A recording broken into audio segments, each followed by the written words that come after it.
पवन सिंह जी का बर्थडे भी आ रहा है, तो इस पे आप उनको क्या विश करना चाहेंगे? विश यू हैप्पी वाला बर्थडे और आपकी उम्र बहुत लंबी हो और बहुत प्यारे मेरे भजन हम लोग में रहनी रहती सपना में देखनी हो सखी। मुर्गी कहा की मुर्गी जाने मुर्गी का मुर्गी से पूछो मुर्गी का मुर्गी फार्म मुर्गी आपका पगला जाए मुर्गी के नाम पर से पूछा था हमारे मुर्गी कहा की। लेकिन एक बात, पैसा सब कमा सकते हैं, इज्जत कमाना सीख लो, उसके बाद कुछ भी आसान, सब आसान हो जाएगा। सो हेलो दोस्तों, कैसे हो आप लोग? स्वागत है आप सभी का मेरे नए इंटरेस्टिंग ब्लॉग में। सो गाइस, आई होप लोग अच्छे होंगे। सो गाइस, जब इस दोपहर का बज रहा है 12 तो हम लोग आ चुके हैं होटल में बेबी काजल का एक गाना है, काजल वाला, शायद काजल वाला गाना है।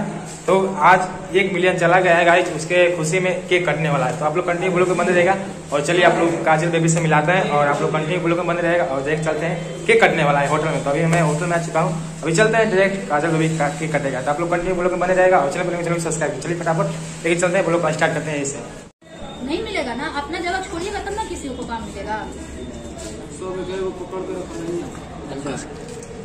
अच्छा, यहाँ पे भोजपुरी इंडस्ट्री में लड़कियों को बहुत ज्यादा कॉम्प्रोमाइज भी करना पड़ता है। तो कहते हैं कि जब भोजपुरी इंडस्ट्री में किसी को आगे बढ़ना है तो उनके साथ ये करना पड़ेगा, इनके साथ ये करना पड़ेगा। इस पे क्या बोलना चाहिए?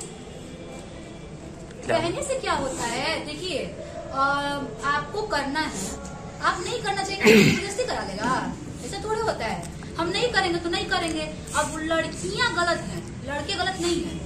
लड़कियां क्यों जाती है भाई? और भी रास्ता है ना, आप काम कीजिए ना, अपना पैसा कमाने का क्या नहीं रास्ता है। एक बात बताते हैं क्योंकि खेसारी लाल यादव जी का पहले गाना गाया है तो बहुत ही दर्शक बोल रहे हैं कि ये खेसारी लाल यादव जी का गाना है।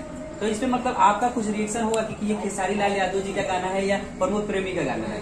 देखिए, किसी का भी गाना हो, दोनों बहुत ही भोजपुरी के बेहतरीन सिंगर हैं, वो दोनों बहुत ही अच्छा गाए होंगे, नो डाउट। आप लोग गाना एंजॉय कीजिए। इससे क्या मतलब है कि क्या बोलते हैं, आम जो है, आम कहाँ का है? आम आपको खाने से मतलब है कि गुटली का नाम मत लीजिए। लेकिन दोनों इंसान लाइव आते हैं और लाइव आके कहते हैं कि मुर्गियाँ हमारी है, वो कहता मुर्गी हमारी। तो ये बताइए कि आपके नजर में मसाला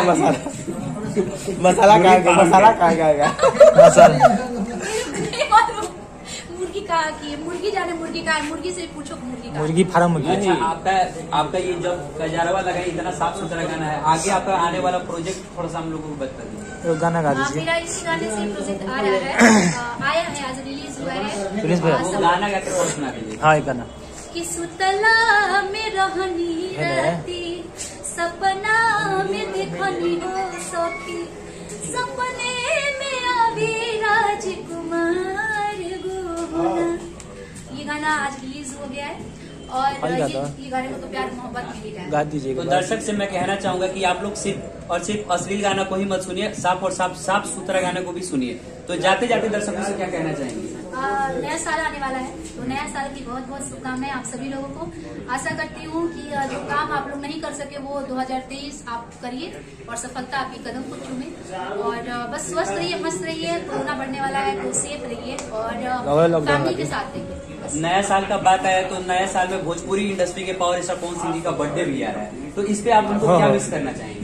विश यू हैप्पी वाला बर्थडे और आपकी उम्र बहुत लंबी हो और बहुत प्यारे मेरे भजन हम लोग उसी की ज्यादा पवन जी को हम लोग भजन के ज्यादा मतलब मैं उनका सुनना पसंद करती हूँ। मैं चाहती हूँ कि पहले जो दौर में वो आप गाना गाते थे, भक्ति गाना या लोकगीत भी गाते थे, बड़ा सुंदर सुंदर गाना होता था, वैसा तो कुछ गा के पवन जी को डेडिकेट करते हैं।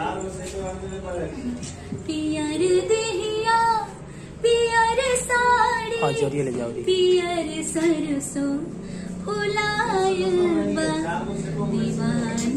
बा दीवाना बा ये दिल तुह पे दीवाना बा।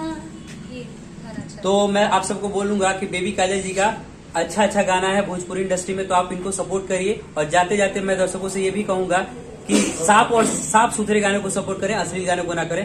या वल्गर करना, शॉर्टकट रास्ते को अपनाना है? नहीं, बिल्कुल भी नहीं। मैंने कभी नहीं अपनाया शॉर्टकट रास्ता। मैं वही तो मैं बोल रही हूँ, जो आपने अभी पूछा वही इसी का जवाब था। लेकिन लोग कहते हैं कि भोजपुरी में हम यदि अच्छा गाते हैं तो नहीं चलता है, और जो खराब गाते हैं, जो जातिवाद होते हैं, अश्लील गाने होते हैं, वही बचता है। तो उनको क्या कहेंगे आप? यहाँ सुनने वाले बहुत तरह के लोग हैं। यहाँ अश्लील भी सुनते हैं। आज भी किसी के घर रामायण बजता है, आज भी लोग रामायण पढ़ते हैं। कुछ लोगों के घर हिप हॉप बजता है, कुछ लोगों के घर बॉलीवुड गाने बजते हैं। तो अलग अलग लोग हैं और जिस तरह से जो लोग पसंद करते हैं उस तरह के लोग गाते हैं गाना। तो आपको क्या लगता है कि भोजपुरी में सिर्फ जातिवाद और अश्लीलताएं ही बजती है? नहीं, ऐसा बिल्कुल भी नहीं। क्या होता है ना कि जो जातिवाद लोग बजाते हैं गाना, उसको बार बार आके लाइव में, बार बार आके इंटरव्यू में बोलते हैं, तो पब्लिक आम जैसे जो भोजपुरी से हल्का हटी नहीं है, जो इंडस्ट्री बारे में नहीं जानते हैं लोग, जो आम पब्लिक है, तो उनको लगता है कि शायद विवाद ही यहाँ सब कुछ है, लेकिन ऐसा बिल्कुल भी नहीं है। आप कभी मौका मिलेगा तो गाएंगे कि नहीं जातिवादित गाना? नहीं, बिल्कुल भी नहीं। जादू चाहे राजपूत हो, ब्राह्मण हो, ये सब नहीं। क्यों नहीं गाएंगे आप? क्योंकि हम कलाकार हैं और हमारी कोई जाति नहीं होती। हमें सब जाति के लोग सुनते हैं। हमारा कोई ऐसा नहीं है कि ब्राह्मण हो तो ब्राह्मण के लोग सुनेंगे, राजपूत हो तो राजपूत के लोग नहीं, सबके हैं जो गाते हैं। बड़े गायक के साथ आपको एक डबल मीनिंग गाना गाने की मौका दे दी जाए तब? नहीं, बिल्कुल नहीं। बड़े गायक के साथ आपको भोजपुरी में डबल मीनिंग गाने का मौका दिया जाए तो आप गाएंगी? नहीं, बिल्कुल भी नहीं गाऊंगी। आपको उसका अर्थ समझा दिया जाए कि नहीं ये नहीं ये है? नहीं, फिर भी नहीं। इतना तो मिच्योर है ही, आपकी समझ सकते हैं ना? बिल्कुल भी सही आप बोल रहे हैं। अगर मुझे मेरे अनकंफर्टेबल मुझे लगा जहाँ तक, चाहे वो कपड़े पहनने के मामले में हो, चाहे वो जैसे लड़के के क्लोज आने में हो, या कुछ ऐसा बेडशीट टाइप का हो गाना, तो मैं नहीं करूँगी। मैंने बहुत सारे मैं क्या बोलूँ, मैं बहुत लेवल वाले सिंगर का गाना टुकराया है मैंने। ये सब किसका? खुलेआम बोलिए। खुलेआम क्या बोलूँ मैं, सब जानते हैं। जो लोग जो मेरे से जुड़े हुए हैं और जो लोग उनसे जुड़े वो भी जानते हैं कि कितना काम टुकड़ा है ये सब मामलों। अच्छा, भोजपुरी में चोरियां ज्यादा होती हैं, गाने की चोरियां बहुत ज्यादा होती है। गाना चोरी हुआ है